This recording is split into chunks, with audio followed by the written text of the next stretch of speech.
Hey guys, it's Maymay, and guess what? Today we are going to play with this Pinwheel punch board that was sent to me by Tupelo Designs LLC to test it out. Now listen, when I saw this and I saw this little red and white pinwheel here, I thought Christmas ornament because it's that time of year, right?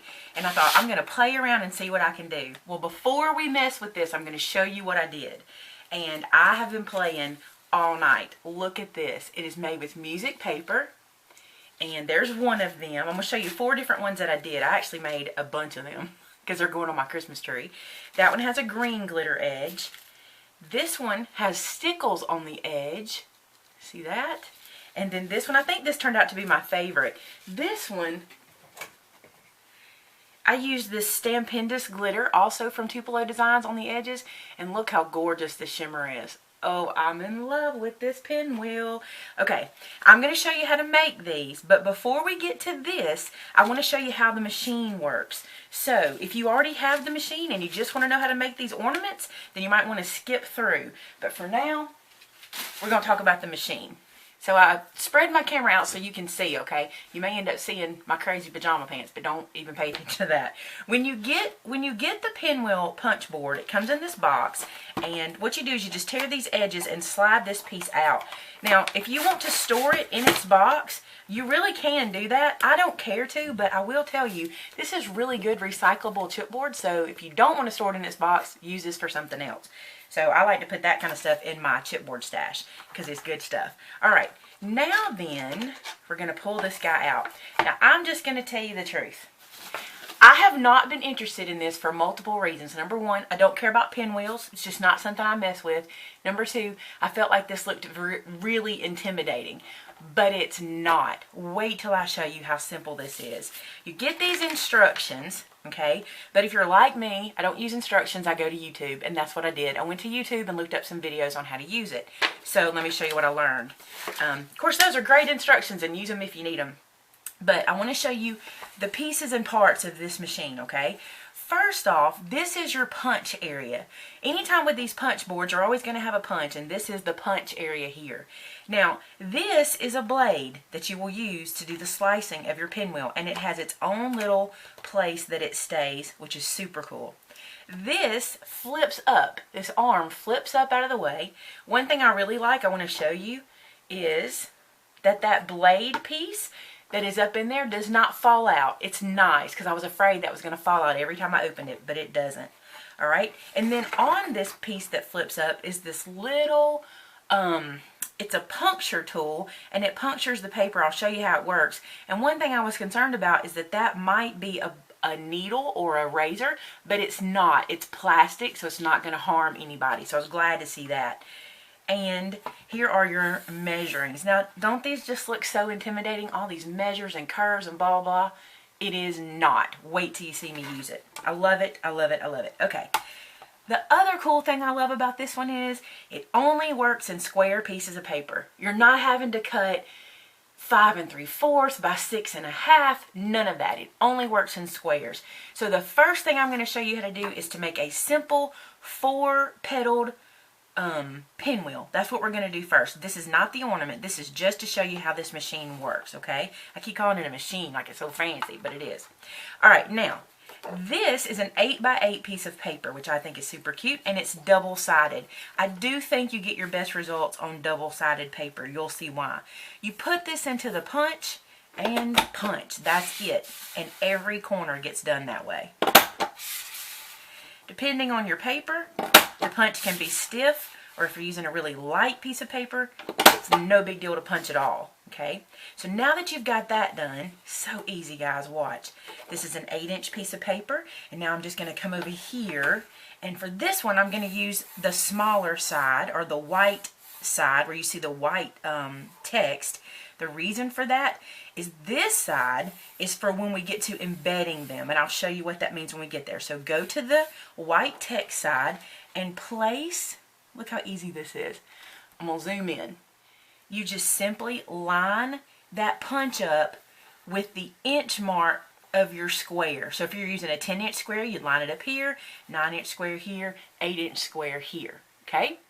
All right, now back to the process. So now that I've got it lined up at the 8-inch mark, okay? You just close this arm down and give it a press right on top of that puncture piece. What happens is the puncture piece makes the hole for the center of your pinwheel. Super easy. Now then, you take your blade out, and I want to show you. The blade has this little round piece with kind of a rubber gasket on it here, and then this blade is actually exposed. So this piece you do want to be careful with. That razor is exposed, and it's a double-sided triangle razor, okay? But what you do is you take the circle piece and you put it into the groove of this clear piece, which is super easy when you have this in person.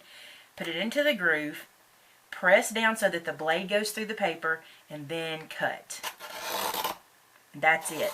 You don't have to do it twice, but this paper's thick, so I ran through it twice. Now, don't move anything at this point, okay? Just twist your paper. This little piece is going to hold that in place. You twist the paper until it lines up again with the 8-inch cut. Now, I'm going to warn you. This time it will not line up exactly the same. I do not know why. What matters is that you get that indentation from the punch lined up with the cut line. That's all that matters. And you'll understand that when you have it in person. Super easy. I also have found that lighter pressure works better with this blade than firmer pressure. Alright, and then we're going to twist it again. Sometimes this will line up. Like this time it lines up perfect, but that last time it didn't. So then, cut it. Okay, twist it again. And this time it's not going to line up with my white part, but it will with the line. And then cut. Okay, awesome. So we can take this guy and put it back here, lift this arm up, and we are ready to assemble a pinwheel. Now, one thing that this particular tool, this punch does not come with is a piece to poke through the middle to kind of make this part easier. So here's what I do. I just take like my pokey tool or whatever you've got in your house that can go through it. I even used a ballpoint pen last night. Just something where I can get this started and then hold my fingers on it as I bend these holes down like so. You see how super easy that is? I'm bringing a brad in. This is a red glittery brad. I'm going to poke it through those holes, okay? And then I'm going to close this down. And then look, you have this is a beautiful pinwheel, by the way. I love it. Reminds me of a barbershop. Or 4th of July. Okay, now here's the thing. We Are Memory Keepers also makes the stems and the little piece that you can put on here to make it an actual working pinwheel. But if you just wanted some for around your house, some way to decorate, how cute is this and how easy? And this is an 8-inch piece. Now I want to show you how to make the ornament. And you can notice on my ornaments that they have more petals. See that? That's what I'm going to show you how to do next. Now, for my ornaments, I use 5 by 5-inch squares of music note paper. But I made so many of them, I don't need any more music note paper ones. So I'm going to make this one to see how this looks for a Christmas tree also. So this is some snowflake paper, and it's just 6 by 6 is what I did. For my ornaments, like I said, they were 5 by 5, but this is a 6 by 6 pad of paper, and it's 2-sided, and I think this will look really good. So here's what we're going to do. First thing we do is we punch the corners. Now when you punch the same way for both pieces of paper, no matter which layer it is. The only thing we change up is when we start doing this portion, we'll change up. But you only have one punch, and you do all the pages the same way, okay? So now we're going to do exactly what we did the last time. This is 6 by 6 paper. I'm going to line it up in the 6 by 6 mark, like so, and then shut this down. Now I'm going to take this little blade, put it into the housing, and cut. One thing I have discovered is on this side, I seem to have better luck pulling the blade toward me than pushing it away. So I just kind of move it out of the way and twist this again until we get to that 6-inch cut again. And then pull the blade toward me. I just have better luck that way. And then turn it again and line it up.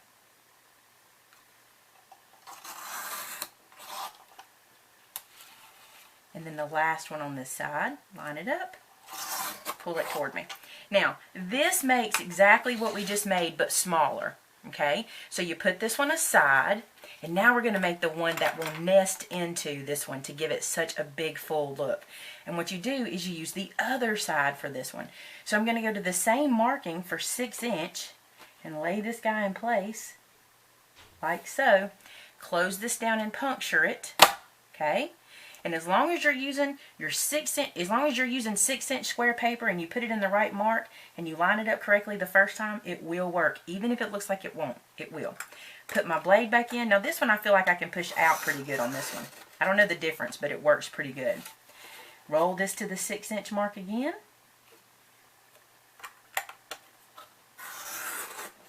There we go. Do that again.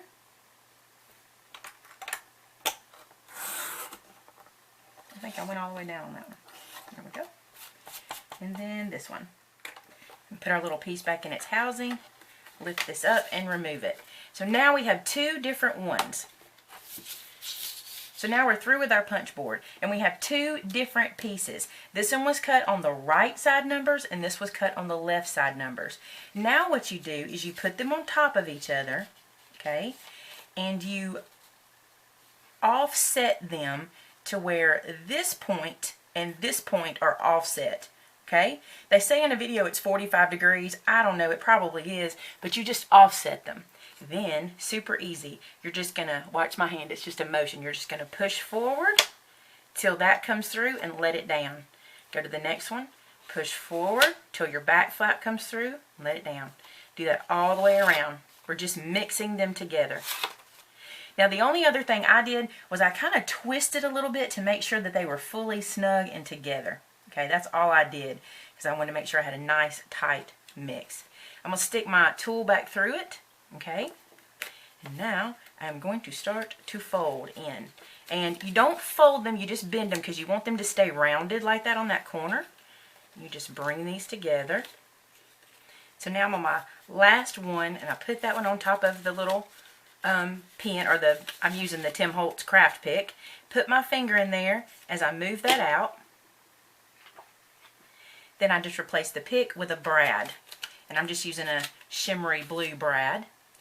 And I'm going to close it down. Now I want to show you something. Sometimes when you're putting them together, they can kind of twist up on each other, and see how these are not the same distance apart? All you do is just adjust it like that. So now you have a perfect circle.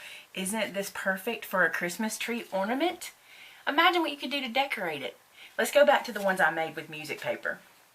I think that these turned out beautiful, and they are simple. What I put in the middle was just some flowers that I had in my stash in different colors, and I want to show you. On the edge of this one, I used a glitter nail polish.